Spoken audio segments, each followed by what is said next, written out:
សូមគោរពអាដាមឡាវ៉ាន់សមាជិកគណៈកម្មាធិការអាហារូបករណ៍និងប្រធានក្រុមការងារគ្រប់គ្រងនិស្សិតអាហារូបករណ៍សម្ដេចអគ្គមហាសេនាបតីតេជោហ៊ុនសែននិងសម្ដេចគតិប្របណ្ឌិតក្រុមទី2ជាទីគោរព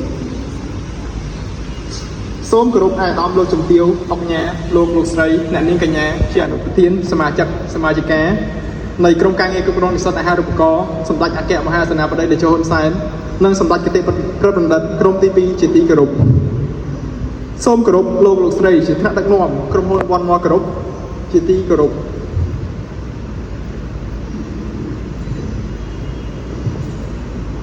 បងប្អូននិស្សិតអមតដែលមានវត្តមាននៅទីនេះជាទីស្រឡាញ់រាប់អានខ្ញុំបាទឈ្មោះហ៊ីលីហៀង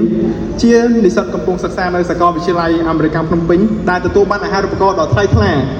របស់សម្ដេចអគ្គមហាសេនាបតីតេជោហ៊ុនសែននិងសម្ដេចគតិប្របណ្ឌិតដែលបានផ្ដល់ជូនតាមសម្ដេចមហាបវរធិបតីហ៊ុនម៉ាណែតនិងលោកជំទាវបណ្ឌិតពេជ្រច័ន្ទមុនីប្រធានគណៈកម្មាធិការអាហារូបករណ៍និងជាប្រធានសមាគមអមតលើពីនេះផងដែរខ្ញុំក៏ជាប្រធានតំណាងនិស្សិតអមតប្រចាំសាកលវិទ្យាល័យ AUPP ចំនួនទី2គណៈអធិបតីជាទីគោរពដ៏ខ្ពង់ខ្ពស់អង្គពិធីជាទីស្នេហាថ្ងៃនេះយើងខ្ញុំទាំងអស់គ្នាពិតជាមានកិត្តិយសនិងសេចក្តីត្រេកអរយ៉ាងក្រៃលែងបំផុតដែលក្រុមការងារគ្រប់គ្រងនិស្សិតអមតក្រុម2បានរៀបចំពិធីសន្និសីទនិស្សិតអមតក្រុមទី2ក្រោមអធិបតីដ៏ខ្ពង់ខ្ពស់អាដាមឡាវ៉ាន់ប្រធានក្រុមការងារនិងមានការអញ្ជើញចូលរួមពីក្រុមហ៊ុនវ៉ាន់ម៉័រគ្រប់អនុប្រធានសមាជិកសមាជិកាក្រុមការងារអមតនិងភ្ញៀវកិត្តិយសនៃអង្គពិធីទាំងមូលខ្ញុំបាទសូមឆ្លៀតយកឱកាសដ៏មានតម្លៃនាពេលនេះសូមគោរពជម្រាបអង្គពិធីឲ្យបានជ្រាបថាក្រោយទទួលបានអាហារូបករណ៍ដ៏ថ្លៃថ្លានេះបានចូលរួមចំណែកយ៉ាងច្រើនជួយសម្រួលដល់បន្ទុកគ្រួសារជាពិសេសផ្ដល់ឱកាសដល់និស្សិតដែលមានជីវភាពលំបាកបានបន្តការសិក្សាទៅថ្នាក់ឧត្តមសិក្សាដើម្បីក្រេបយកចំណេះដឹងអភិវឌ្ឍសមត្ថភាពជំនាញខ្លះជាធនធានសម្រាប់អភិវឌ្ឍប្រទេសជាតិនាពេលខាងមុខមិនត្រឹមតែប៉ុណ្ណោះក្រោមការកិត្តគូនិងយកចិត្តទុកដាក់ដល់ខ្ពង់ខ្ពស់ពីសំណាក់សម្ដេចមហាបវរធិបតីហ៊ុនម៉ាណែតនិងលោកជំទាវបណ្ឌិតបានបង្កើតក្រុមការងារគ្រប់គ្រងនិស្សិតអាហារូបករណ៍តាមបណ្ដាគ្រឹះស្ថានសិក្សាក្នុងគោលបំណងមើលថែសុខទុក្ខតាមដានការរៀនសូត្ររបស់និស្សិតក៏ដូចជាផ្ដល់ឱកាសចូលរួមសកម្មភាពការងារសង្គមផ្សេងៗដូចជាអត្ថប្រយោជន៍និងចំណេះដឹងសម្រាប់និស្សិតកាយវិការនិងសកម្មភាពដ៏ប្រពៃនេះពិតជាសោកបញ្ជាក់យ៉ាងច្បាស់ថា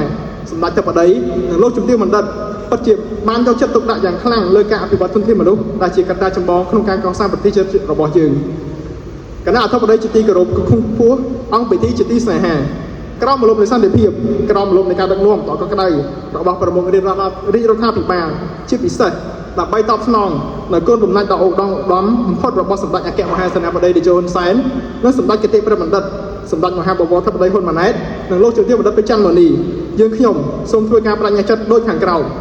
1គោរពវិន័យរបស់សាលានិងខិតខំប្រឹងប្រែងរៀនសូត្រឲ្យបានលទ្ធផលល្អប្រសើរ2រក្សាសាមគ្គីភាពផ្ទៃក្នុងរវាងនិស្សិតនិងនិស្សិតរបស់យើងឲ្យបានល្អនិងជាប់ជានិច្ចក្នុងស្មារតីមិត្តជួយមិត្ត3ធ្វើជាពលរដ្ឋល្អយុវជនល្អមិនប្រព្រឹត្តទង្វើប៉ះពាល់ដល់កិត្តិយសសេចក្តីថ្លៃថ្នូររបស់សង្គមជាតិប្រមុខរាជរដ្ឋាភិបាលថ្នាក់ដឹកនាំគណៈកម្មាធិការអាហារូបករណ៍សមាគមអមតគ្រឹះស្ថានសិក្សារួមទាំងខ្លួនឯងផ្ទាល់និងគ្រួសារ4ពុះពៀនិងបញ្យល់ដល់និស្សិតដទៃទៀតឲ្យពួកគេបានយល់ពីគុណបំណាច់ដ៏ខ្ពង់ខ្ពស់របស់សម្ដេចអគ្គមហាសេនាបតីតេជោហ៊ុនសែនអគ្គមហេកទេឯកស្ថាបនិកនយោបាយឈ្នះក្នុងការបង្រួបបង្រួមជាតិកសាងប្រទេសជាតិឲ្យមានការរីកចម្រើនជាពិសេសការកសាងសន្តិភាពជូនដល់កម្ពុជាក៏ដូចជាប្រជាជនកម្ពុជាទាំងមូលរស់នៅបានសុខសាន្ត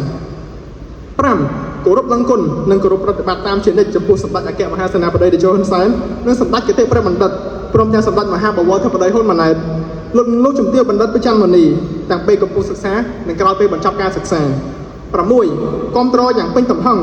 នៅការដាក់ចេញគ្រប់គោលនយោបាយរបស់រាជរដ្ឋាភិបាលក្នុងនីតិកាលទី7នៃរដ្ឋសភាជាទីបញ្ចប់តំណាងឲ្យនិស្សិតអមតខ្ញុំបាទសូមគោរពជូនពរសម្ដេចតេជោសម្ដេចគតិប្របណ្ឌិតសម្ដេចមហាបវរធិបតីហ៊ុនម៉ាណែតនិងលោកជំទាវបណ្ឌិតថ្នាក់ដឹកនាំគណៈកម្មាធិការអាហារូបករណ៍សមាគមអមតក្រុមការងារក្រុមនិស្សិតអមតក្រុម2ភ្ញៀវកិត្តិយសដែលបានអញ្ជើញចូលរួមក្នុងពិធីនាថ្ងៃនេះសូមប្រកបតែសេចក្តីសុខសេចក្តីចម្រើននិងទទួលបាននូវជោគជ័យគ្រប់ភារកិច្ចការងារសូមគោរពអរគុណ